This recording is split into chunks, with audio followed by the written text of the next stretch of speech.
Una radio con propósito. Una radio con visión. Una radio para todos. El Libertador, 1210 AM.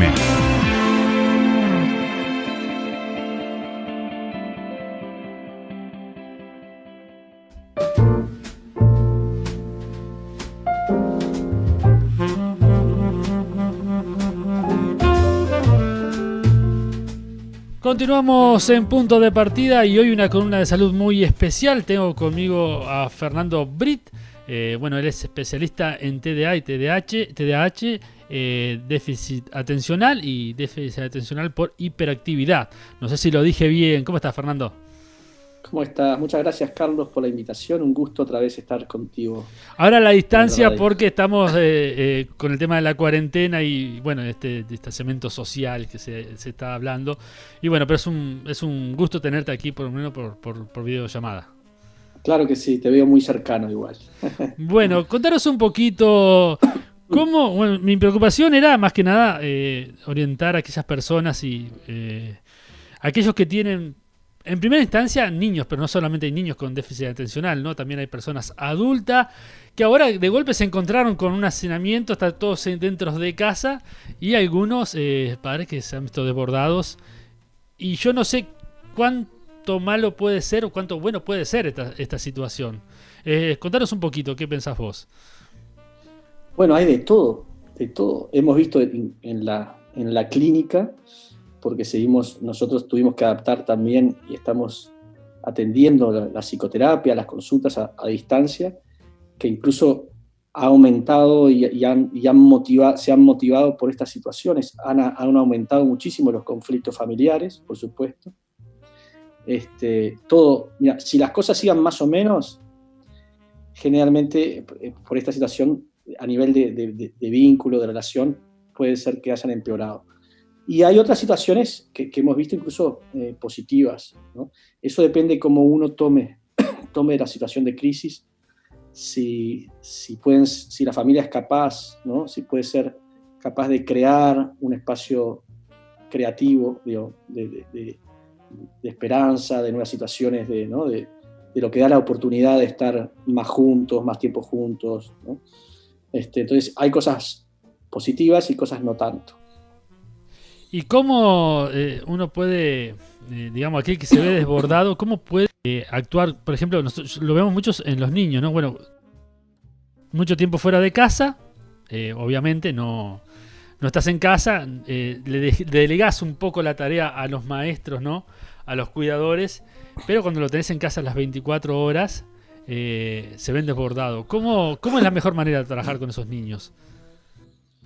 Sí, bueno, está bien que vayas planteando cosas concretas porque hay tanta situación puede haber y en tanto contexto particular, concreto puede haber que a veces es difícil generalizar.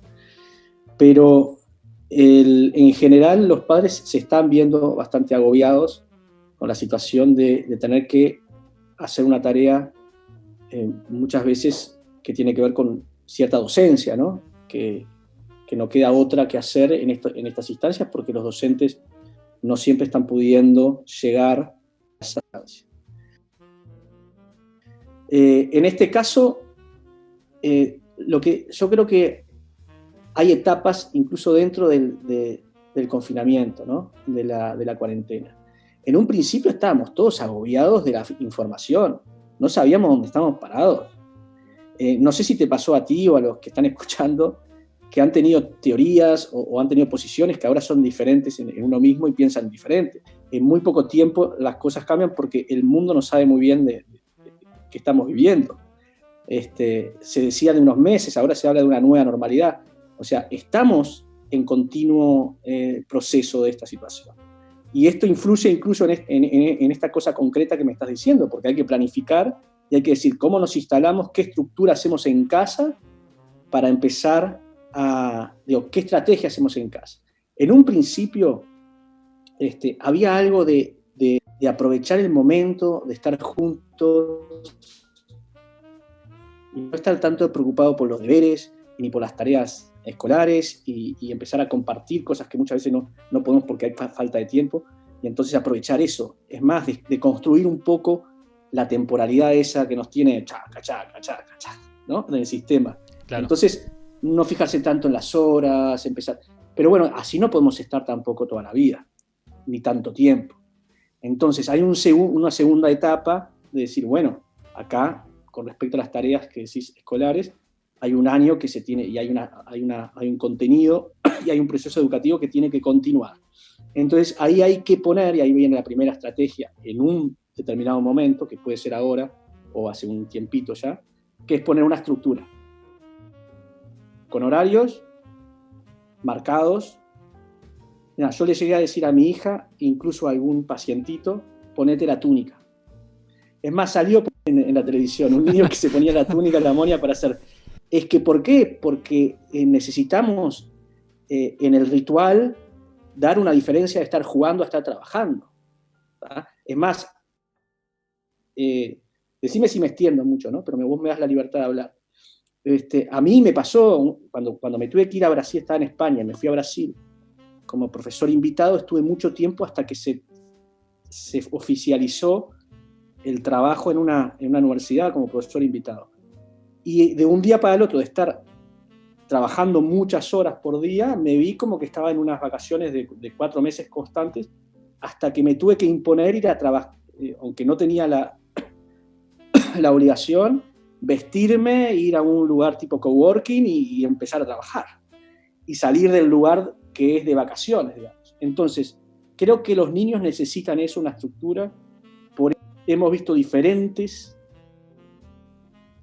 situaciones escolares que lo maneja la institución educativa, que por un lado muchas veces las privadas, por diferentes variables que podemos analizar, han enviado algunas, no todas, mucho se ha visto, en algunas mucho exceso de Zoom, de muchas horas, de muchas tareas, y un agobio muy grande de la familia diciendo, por favor, paren un poco.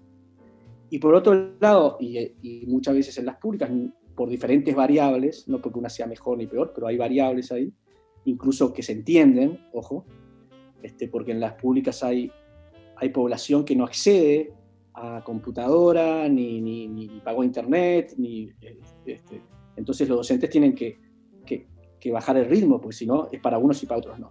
Pero en escuelas públicas lo que vemos en algunas situaciones de pacientes que yo tengo también, Zoom, o se da cada un tiempo que no es estructurado.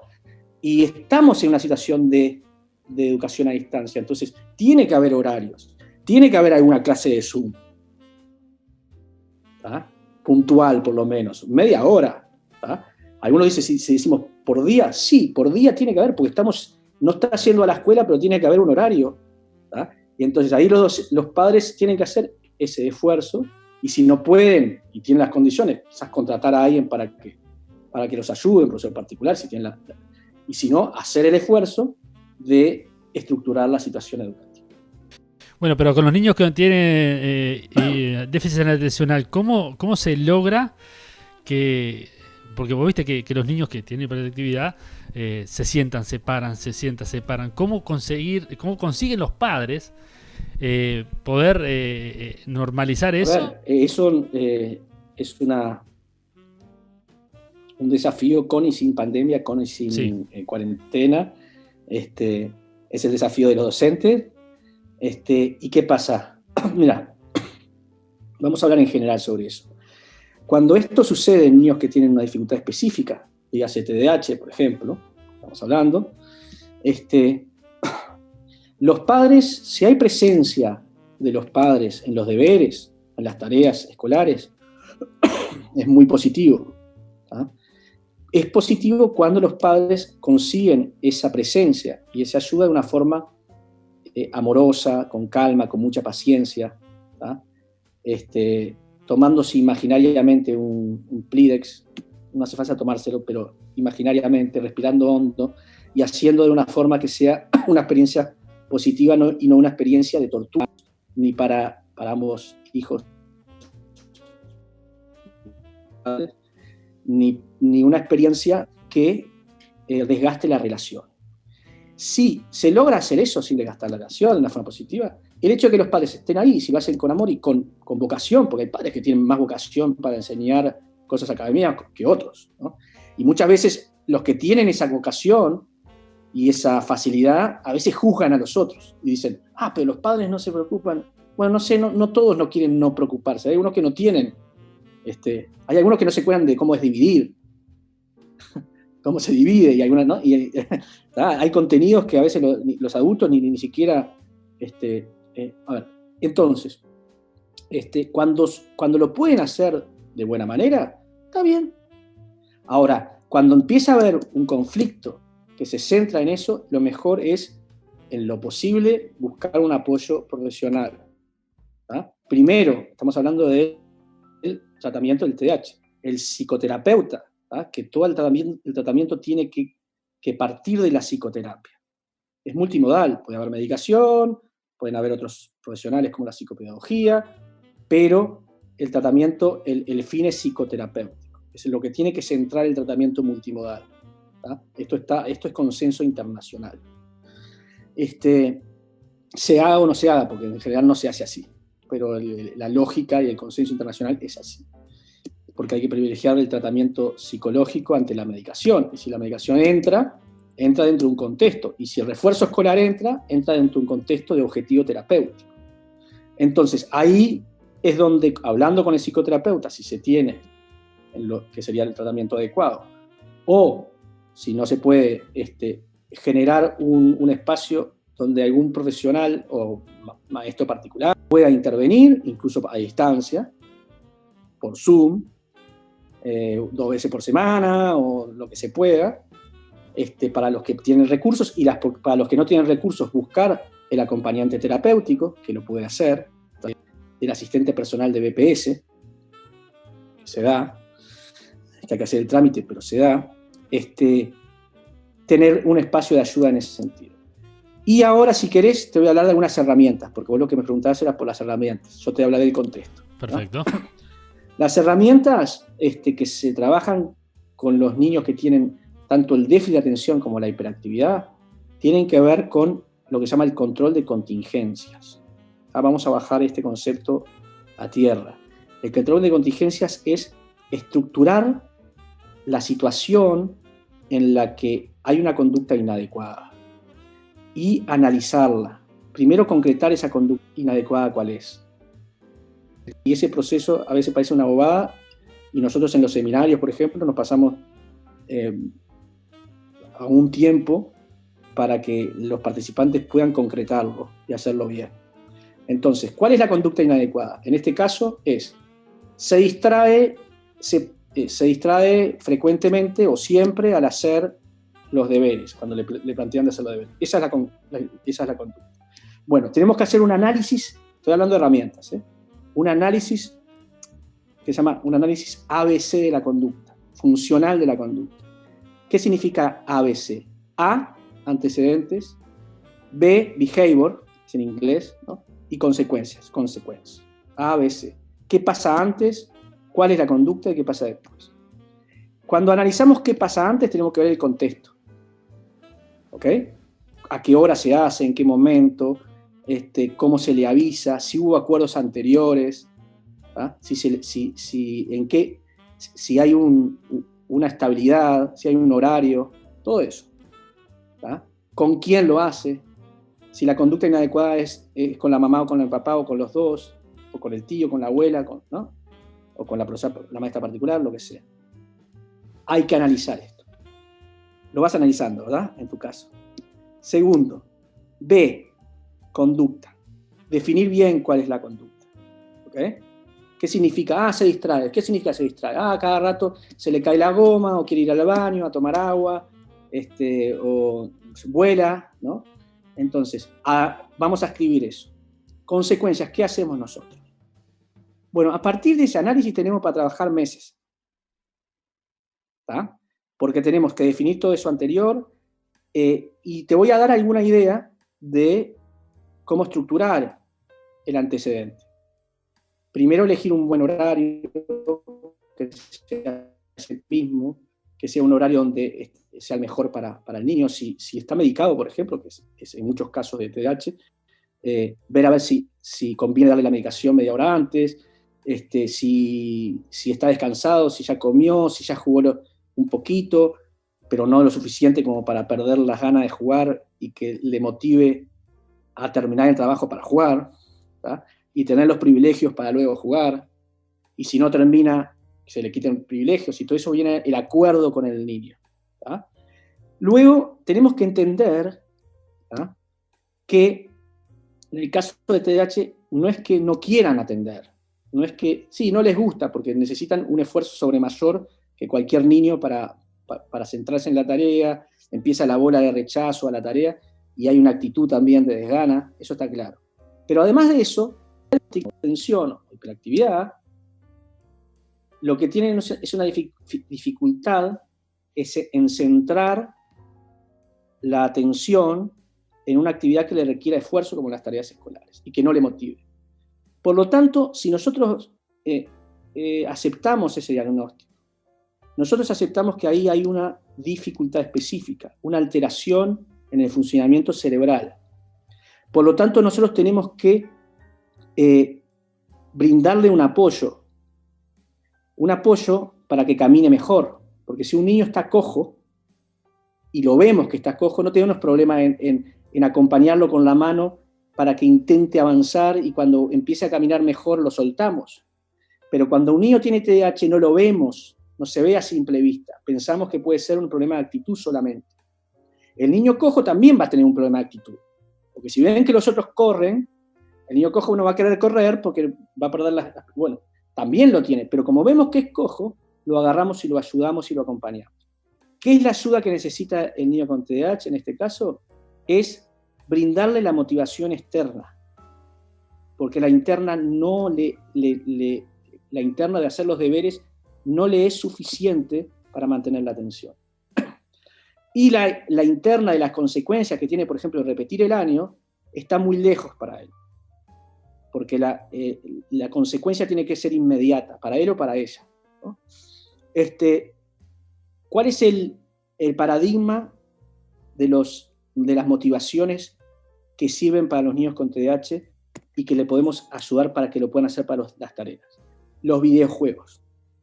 En los videojuegos ellos pueden pasar horas hiperconcentrados y pueden jugar mucho mejor que vos y con mejor atención que tú, que cualquiera de nosotros, ¿tá? Porque más que nada los hiperactivos, los hiperactivos impulsivos, los déficits de atención puede ser que ni siquiera consigan jugar a los videojuegos.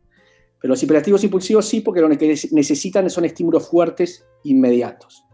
Y los deberes no le dan estímulos fuertes inmediatos, le dan agobio y le dan aburrimiento.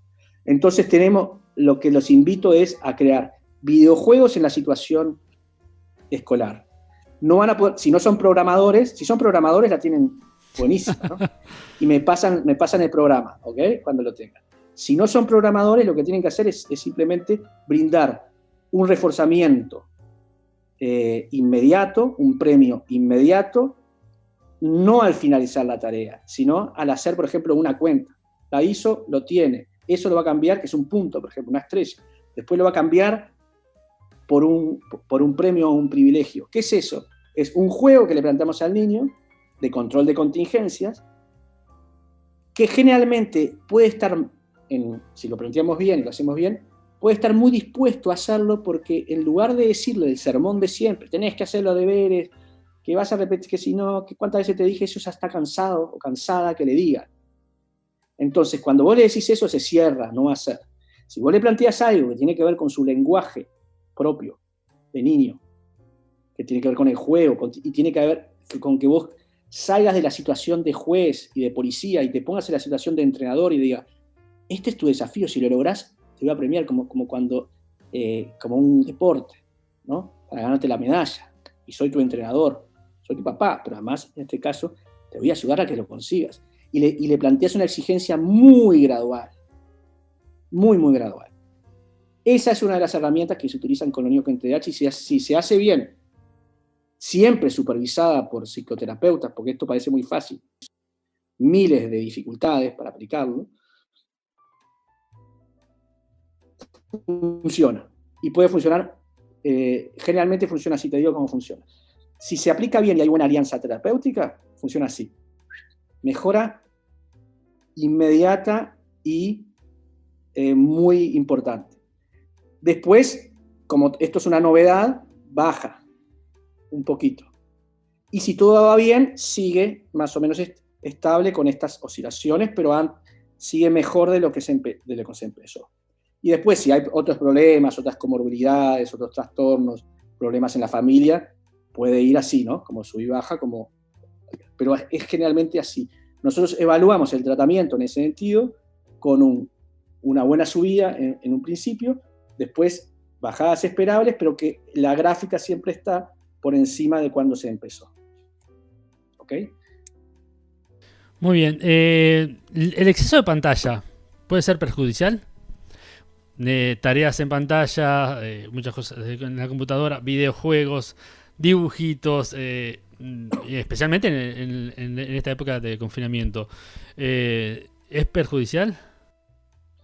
Sí, es perjudicial en todas las épocas.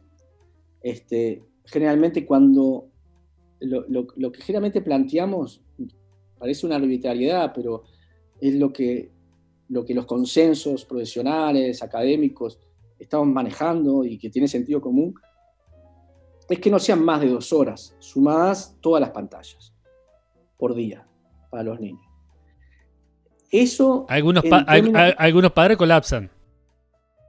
Colapsan y los adultos, esto es para los niños, ¿no? Los adultos pasamos todo el día también. Entonces, ¿qué pasa? Esto es una situación y se plantea generalmente en términos que no son de pandemia, ¿no? Porque van a la escuela, tienen otras actividades. En términos de confinamiento, es casi, yo creo que en muchos casos, ese desafío está casi perdido, ¿no? El de 2 horas. Y se conectan mucho más por varias variables, ¿no? Los niños tienen que estar en CREA, y uno no puede estar todo el tiempo arriba de ellos, a ver si entraron en CREA o entraron en YouTube para ver algo. Hay mucho más que 2 horas. Lo que yo te respondo a tu pregunta es, sí, el exceso es muy perjudicial, es muy adictivo. Es adictivo para los adultos también, lo vemos. Sí, totalmente. Y para los niños que tienen un cerebro en desarrollo, mucho más. Por lo tanto, tenemos que regular mucho y seguir luchando y plantear. Y cuando vemos que hay un principio de adicción, que es muy común, pararlo en seco, porque les cuesta muchísimo. Pararlo en seco. Y ahí sí, retirar por un tiempo y ponerse firmes, y hasta que no termines todas tus tareas, no hay, y después sí, le vamos a dar más de 2 horas quizás, por el tema especial que estamos viviendo, ¿no? Claro, pero sabiendo que lo ideal no es más de 2 horas. Bueno, un chico con hiperactividad también necesita correr y desgastar energía, ¿no? Creo que eso es un poco complicado también cuando se está en confinamiento. Bueno, en realidad, yo voy a decir una cosa, es difícil en estos momentos hablar de esto, cuando uno no es infectólogo. Pero lo que pasa es que si nosotros analizamos la información, porque hay que procesarla también, ¿no? Que nos están dando los especialistas, los científicos, es que no es no salir de casa. Vamos a pensar un poquito, ¿tá? Lo que se está diciendo es que lo que no se puede son las aglomeraciones y que el virus está donde hay gente, ¿tá? Pero si nosotros tenemos un niño con esta necesidad especial, o sea, a ver, vamos a ver una cosa. En España, que fue una de las confinamientos más rigurosos, por ejemplo, se dejaba salir, creo que 20 minutos al perro. Sí. El perro vos no lo podés controlar para que no huela determinada cosa y no le meta la lengua a determinada cosa. Y en casa, cuando está en casa el perro, vos no lo vas a dejar de tocar al perro. No lo dejás de tocar. Y el perro no se va a dejar de acercar. O sea que vamos a pensar con la cabeza. Esto por lo que no lo tenemos que cuidar. Y lo digo como profesional, como psicólogo, que no soy especialista en esto, pero como profesional de la salud. ¿Ah? Tenemos que cuidar a las personas que tienen el sistema inmunológico bajo. Las personas de riesgo, digamos.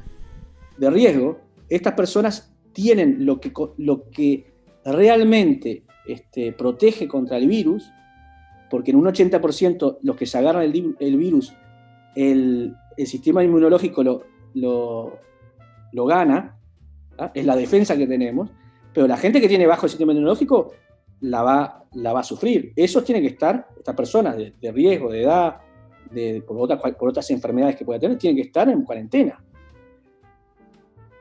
Las otras personas, todos nosotros, tenemos que seguir el criterio, no me quiero extender mucho con esto, pero es fundamental con el tema de los niños.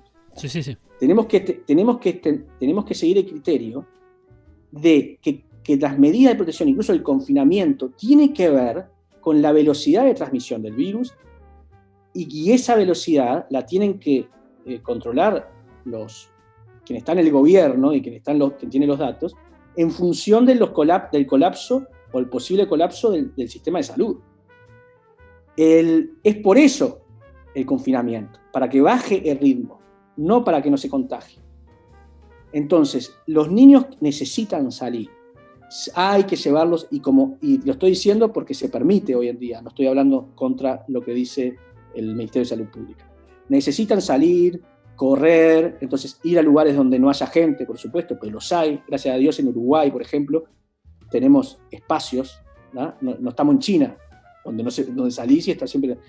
Tenemos espacios libres, salir, correr, tomar aire, con las medidas. No pueden jugar con otros niños por ahora, no pueden, ¿no? Tienen que después todas las medidas de protección, lavarse, lo que sea. La contestación que te doy es necesario sacar a los niños a pasear como los perritos tienen que salir a hacer sus necesidades. Es parte de sus necesidades básicas. No pueden estar encerrados. A no ser que estén enfermos. Pero también los niños con hiperactividad necesitan quemar un poco de energía también, ¿no? Necesitan. Es que si no tenés un leoncito en casa, es que esto, hay un riesgo, esto está estudiado ya también, incluso el Ministerio, la Organización Mundial de la Salud, que quizás le erró en muchas cosas, ¿no? Pero ya lo sacó. Todo lo que va a traer el confinamiento de trastornos psicológicos, ¿tá? Están en determinados lugares, acá no sucedió, pero mucha gente se auto con responsabilidad, por solidaridad, y un tiempo era necesario, ahora se está aflojando, pero como si estuvieran en cárcel domiciliaria, y los niños son los que menos salieron. Y siempre con la idea de protegerlos, ojo. Pero ojo que esa idea de protegerlos a veces, ¿viste cuando hablamos de sobreprotección? Sí. Entonces los niños tienen que salir con la medida de protección, que se bañen después, que todo lo que toquen, lo que sea, pero tienen que salir porque es una necesidad. Y los niños hiperactivos, más. En Argentina, que tú sabes muy bien, las medidas fueron mucho más drásticas. Los niños con autismo tenían,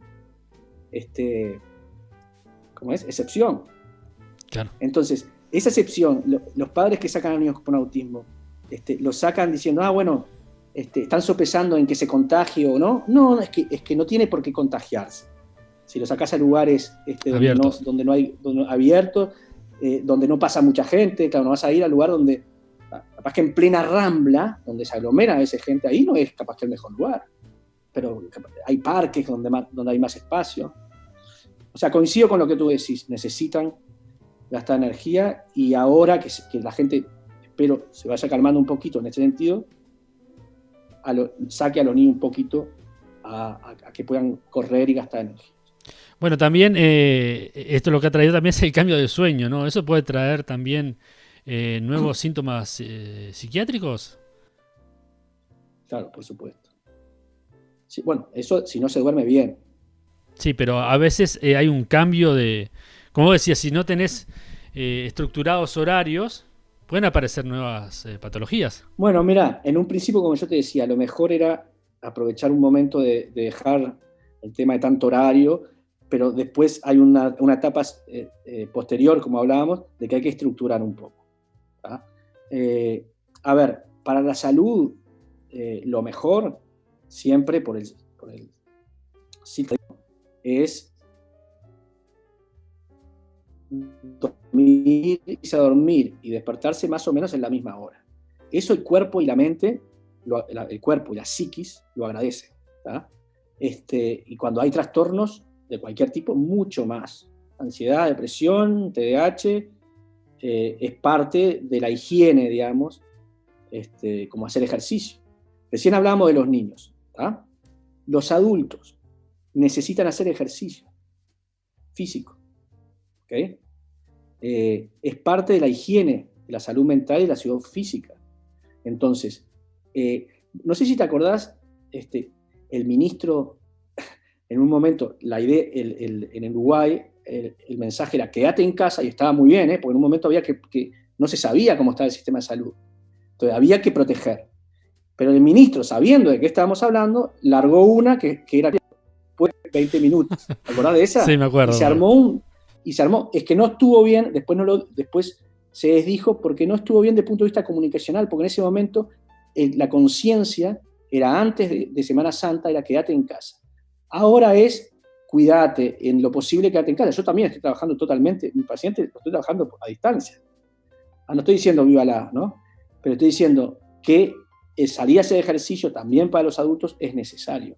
Y es necesario para los trastornos de ansiedad, para evitarlos, ¿no? Pero cuando hay trastornos, para salir un poco de estar encerrado a nivel familiar, no solamente entre 4 padres, sino siempre con la misma gente, con momentos de tensión, es necesario. O sea que reafirmo esto ojo, que no lo agarre la gente que quiera no cuidarse, ¿no? Es siempre con mucho cuidado y con mucha conciencia individual y colectiva y responsabilidad. ¿Tá? Cuando entras a lugares que hay gente, tapaboca, es cierto, lo que sea, todo, distanciamiento, pero no tiene nada que ver con salir a correr, que es necesario. Correr o otro ejercicio. Bueno, Fernando, gracias por esta charla, pero antes quiero preguntarte también cómo estás trabajando con la clínica y qué están haciendo actualmente, y también sobre los seminarios que hacen ustedes para capacitar gente. Contanos un poquito. Bueno, tenemos varios a distancia y presencial. En este momento estamos más enfocados en la distancia. Tenemos la Escuela de Madres y Padres, que es a distancia, ¿tá? Que se dan herramientas, y hay material, en todos hay material interactivo, de texto, multimedia y de participación en grupos que son online. Y tenemos para padres, que es la Escuela de Madres y Padres. Tenemos para TDAH específico, que es inclusión educativa. Tenemos que también es a distancia. Si querés, después puedes dejar el email, tdh.uruguay@gmail.com, y la gente se puede comunicar ahí, y damos becas, ¿tá? Para que todos puedan participar. ¿También están en la capacitación de capacitar a los maestros todavía?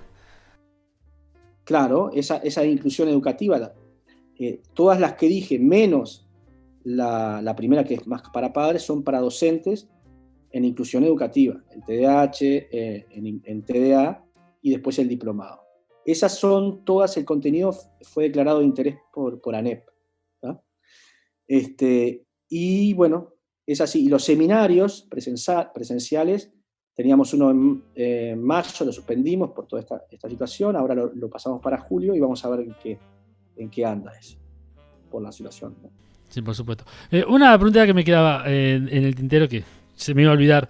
¿Todavía seguís pensando que la medicación no es la mejor, digamos, manera de tratar a los niños? ¿Que se puede educar a la familia y trabajar sin medicación?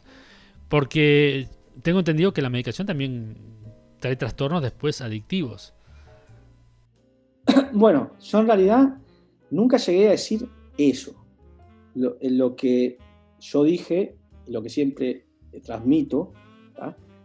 Es que la medicación es una herramienta, y es una herramienta válida dentro de un tratamiento multimodal.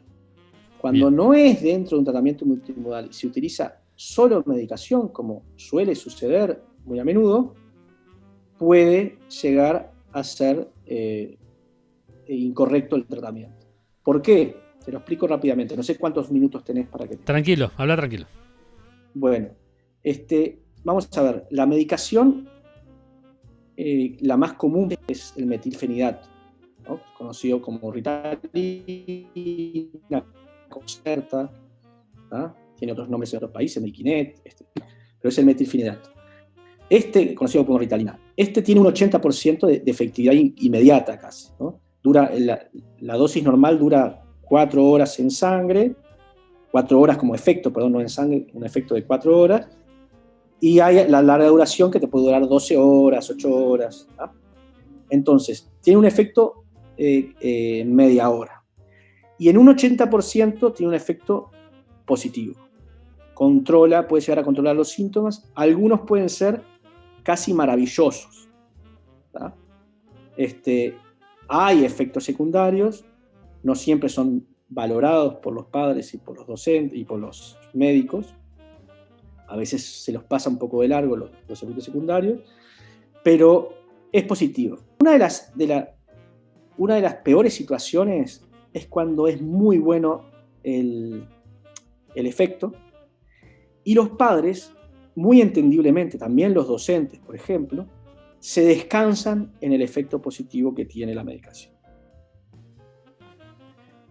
Y es muy sencillo si empezamos a pensar por qué es negativo esa situación. Porque la medicación lo que hace es controlar por esas horas, por esas 4 horas, por ejemplo, y presentar una situación que no es natural en el niño, ¿tá? Entonces, esa situación, cuando el efecto se va, desaparece y vuelve a ser el niño con sus problemas de siempre. Un niño puede tomar 10 años la medicación y el día que no la toma está igual, ¿tá? O sea, no reeduca, no compensa la dificultad.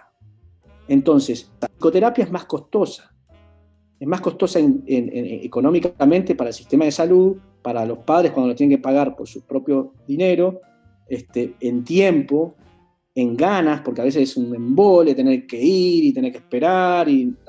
Entonces, se descansan. Los docentes también, cuando se enteran que los medicaron y se solucionó el problema por las horas, dicen, por favor, tráemelo medicado. ¿Qué pasa? La medicación, el metilfenidato, a nivel estadístico, se ha comprobado que cuando es dado sin psicoterapia, funciona muy bien los primeros 2 años. Estadísticamente puede ser más o menos. Pero después no tienen esos efectos maravillosos que al principio. ¿Por qué? Porque el niño va creciendo y va teniendo otros problemas.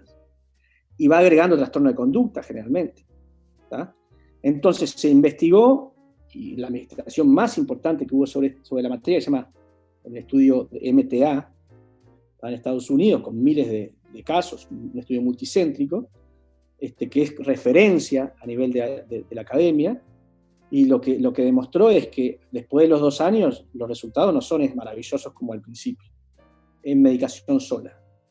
Y que después de los 3 años, aquellos niños hiperactivos e impulsivos que fueron solamente medicados con un seguimiento psiquiátrico solo, ambulatorio, quiere decir que algunos meses iban y se les regulaba la medicación, llegaron a tener peor evolución de los que no recibieron ningún tipo de tratamiento. La peor evolución fue en consumo inadecuado, ¿cómo se llama?, de sustancias, ¿no? Y en conductas delictivas, ¿tá? Los que fueron solamente medicados y los que no estuvieron. Y tuvieron mejor resultado los que recibieron tanto medicación como psicoterapia, incluso solo psicoterapia. ¿Qué quiere decir? Que la medicación no es una herramienta, es una herramienta, pero hay que hacerla dentro de una psicoterapia y utilizarla lo menos posible, si sirve en un contexto bien claro, estratégicamente, con cuidados, y revisando si hay que seguir medicando o no. Entonces, ¿por qué la psicoterapia es el tratamiento de oro en este caso? Demora mucho más, ¿tá? Yo recién te dije que hay un avance así, pero no en todos los casos, ¿tá? Y además el avance así no es, en la mayoría de los casos, tan claro como cuando te tomas una medicación y te centraste. Pero lo que busca la psicoterapia es, no solamente trabaja con los síntomas nucleares del TDAH, ¿tá?, que hace intentar compensar la dificultad que tiene a nivel neurológico,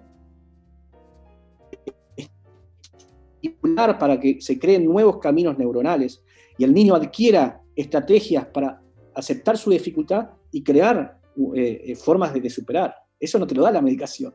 No te tomas la medicación y te hace eso. ¿Está? Es más, muchas veces evita que hagas eso. Si lo haces dentro de un contexto terapéutico, no evita, porque haces las dos cosas. El niño se va controlando mientras tanto, pero sabes que el problema no se solucionó, no te mientas. ¿Está? Entonces, eso es la idea de la psicoterapia. Como un ciego que si es estimulado, creo que eso lo hablo siempre cuando planteo esto, que si un ciego es estimulado, después tiene mucho mejor olfato que los que vemos, ¿tá? Y mucho mejor tacto. ¿Por qué? Porque sobreestimula esos sentidos, su cerebro cambia y compensa, y los funcionan muy bien. A los que se los deja pueden funcionar muy mal, porque no estimularon. ¿Ok? Esa es la respuesta. No sé si quedó... Clarísimo, clarísimo. Y la psicoterapia también se trabaja con los padres, no solamente con el niño. Claro, y ahí yo dije solamente una pata. Te dije que va a los síntomas nucleares y también va a los trastornos comórbidos, que son los trastornos asociados, y también trabaja lo emocional, la identidad. Tenemos que pensar que el niño es cerebro, pero además es mente. En el TDAH, en un principio, la disfunción es cerebral, pero la mente interacciona con esto. La mente es la identidad, quién soy yo, ¿ah? Cuánto valgo, para qué sirvo, cuánto me quieren, todo eso, ¿no? Cómo me quieren, quién soy yo, cuál es mi grupo de pertenencia, a dónde me ubico en el grupo. Eso no es cerebro, eso es mente. Entonces, el niño está en construcción de su mente y de su identidad. Y eso las pastillas no lo trata. Claro. ¿Ah? Lo trata la psicoterapia. Entonces, además, hay una cosa que es básica y de sentido común. Solamente el 20% de los niños con TDAH tienen un trastorno puro. ¿Está? Sí. El otro 80% tiene trastornos asociados, ansiedad, trastorno de conducta, depresión. Y todos esos, está hace muchos años clarísimo que la psicoterapia es el tratamiento.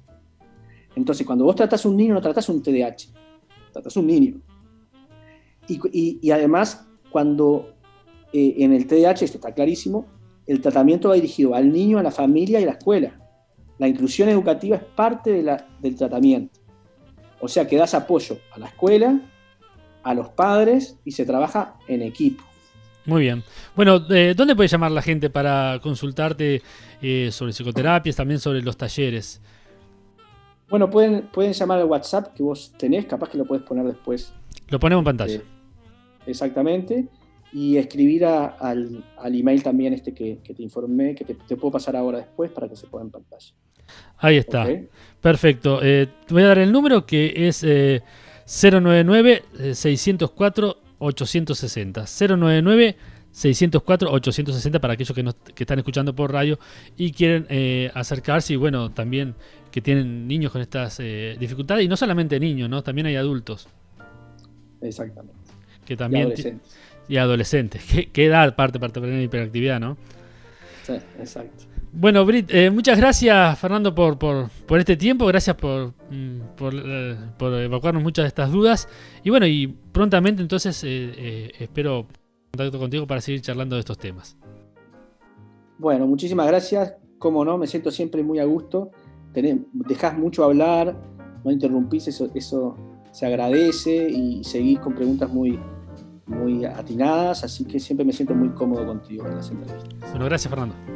Bueno, chao.